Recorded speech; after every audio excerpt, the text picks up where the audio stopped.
Hi there, and welcome to Lecture 1 of Unit 7. In the first part of Unit 7, we are going to tackle the 1920s, also known as the Roaring Twenties, a decade in which the economy of the United States took off for a variety of reasons. We'll take a look at that. It was also the precursor to the Great Depression, and we'll have to analyze what happened in the 1920s that led to the Great Depression. And also there were some major transformations in America, politically and socially, during this decade of change in America. Our focal point today is going to be especially on the economy of the 1920s and how life changed in America socially.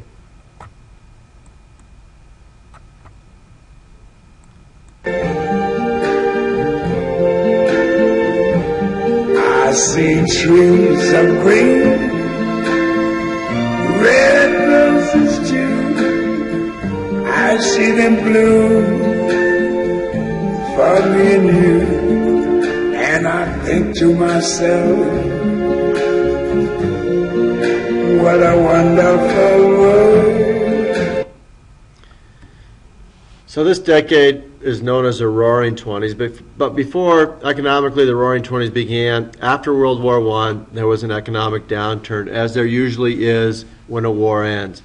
Soldiers are coming back looking for work, the demand for war goods goes away, so usually always following a war, while during a war the economy picks up and expands. After the war there is a letdown, and that was not different after World War I in America. So 5 million jobs were lost, mostly manufacturing jobs. Inflation shot up substantially, 25% inflation. So when the value of the dollar drops, and GNP, gross national product, was down 10%. So before, the Roaring Twenties and the economy picked up, there was, there was a decline in the American economy that would not last long. Inflation rose significantly. You can see all these products here, the prices. The blue is 1913 and the white is 1925. You can see, through all these products, prices rose substantially.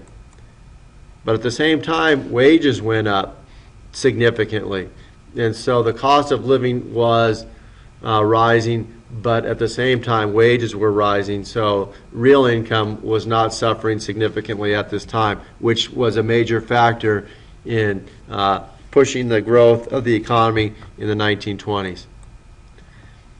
So the economy began to boom in the 20s for a variety of reasons. First of all, wages were at an all-time high, so Americans were buying goods like they never had before. You had advertising going on. You had celebrities, baseball players, Babe Ruth and so forth, doing some advertising that were selling goods. There were new inventions, the radio, obviously the automobile. In terms of the automobile, installment buying was significant, because now, before, Americans may not have been able to pay for a Model T in a one-time payment, but now that they could pay over time. And so much of the economic growth in the 1920s was based upon installment buying, which is great if everybody has jobs and there's no downturn. But we'll see at the end of the decade, that was one of the major problems with the economic crash, like this recent economic recession we've been in. People started losing their jobs, they're unable to make their loan payments, kind of led to a snowballing effect.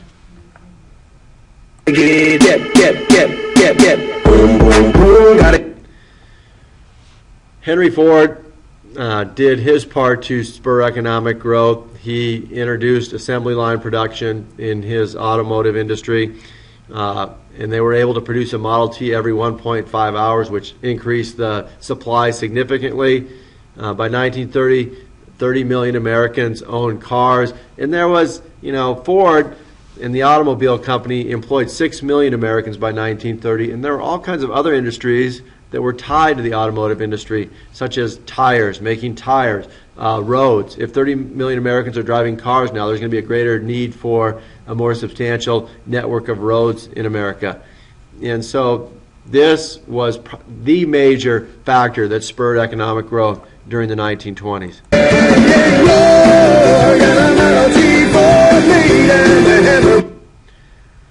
Now, let's move on to life in the 20s. Life in the 1920s, much of it was, this was a decade that prohibition was in effect, in which alcohol, the production, sale, and consumption of alcohol was illegal.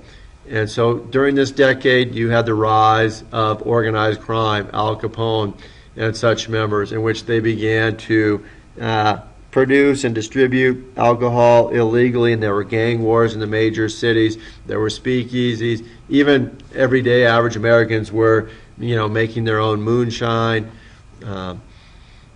The prohibition was a complete and utter failure in the sense that it did not change morality in America. If anything, it led to more issues with morality and crime and violence.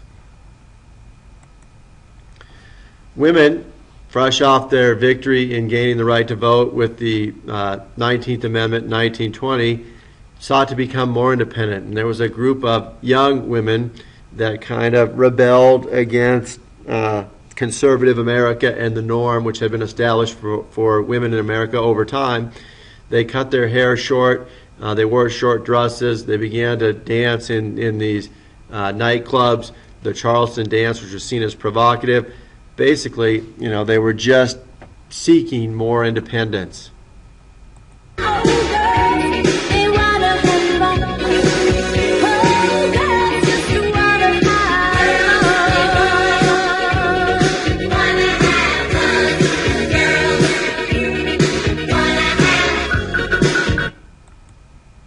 The 1920s is also known as the decade of jazz. Jazz emerged in America.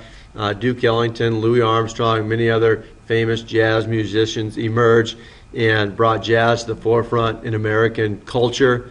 Much of this jazz was played in the nightclubs. You had Billie Holiday, a jazz singer, and other singers. Many of the dances at Charleston was done to jazz and big swing music. Again, that was changing the culture of America.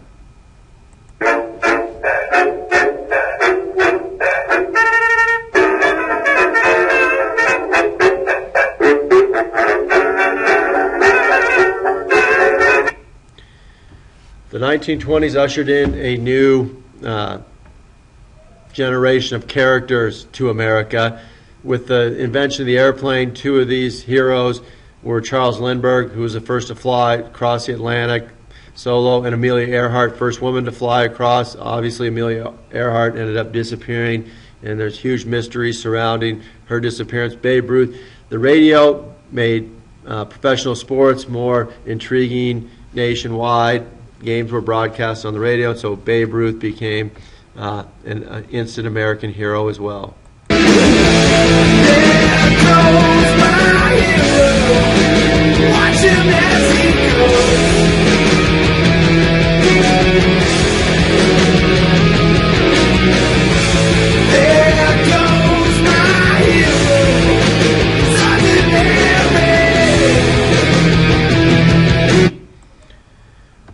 But there were also some issues facing America during the 1920s, and one of the biggest ones was the Red Scare. The color red is associated with communism.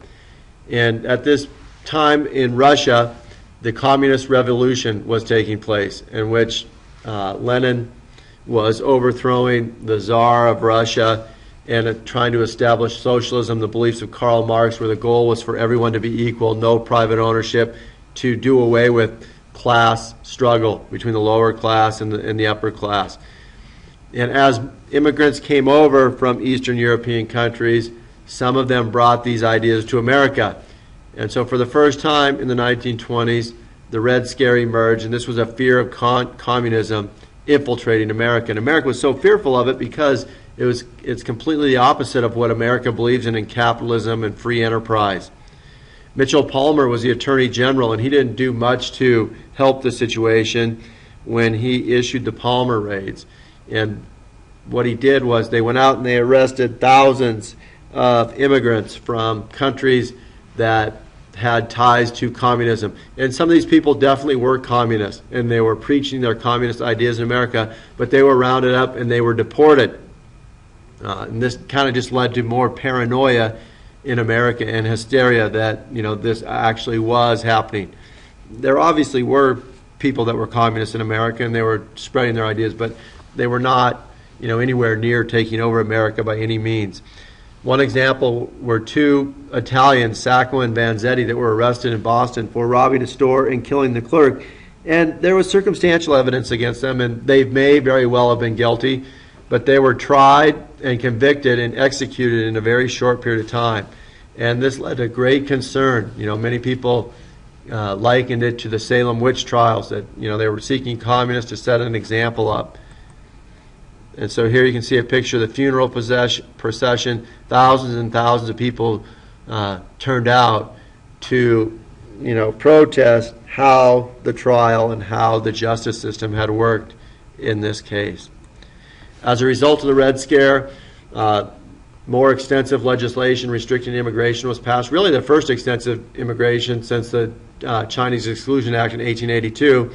This established a quota system where a certain number immigrants would be allowed into the United States from each country annually, and obviously this was passed to prevent communism from spreading and those coming from communist countries from being allowed into the United States. Finally, there was a major event in Tennessee in the end of the 1920s. There was a trial that took place. It became known as the Scopes Monkey Trial. There was a teacher in Tennessee that was put on trial, a public school teacher, for teaching evolution. And this again pitted conservative America versus liberal America. It became a very, very big deal that was watched by the entire nation, followed by the entire nation. It was broadcast nationwide on the radio, and people listened in. And the nation's best lawyers, William Jennings Bryan, got involved, and Clarence Darrow. And he was eventually found guilty and fined, $50 or $100, but it was more significant than that. It was conservative America trying to hold on and keep these liberal ideas and protect their children from the path that America may have been headed down. So that wraps up our lecture for today. In the next lecture, we'll take a look at the decade of the 1920s in terms of politics and some events leading up to the Great Depression.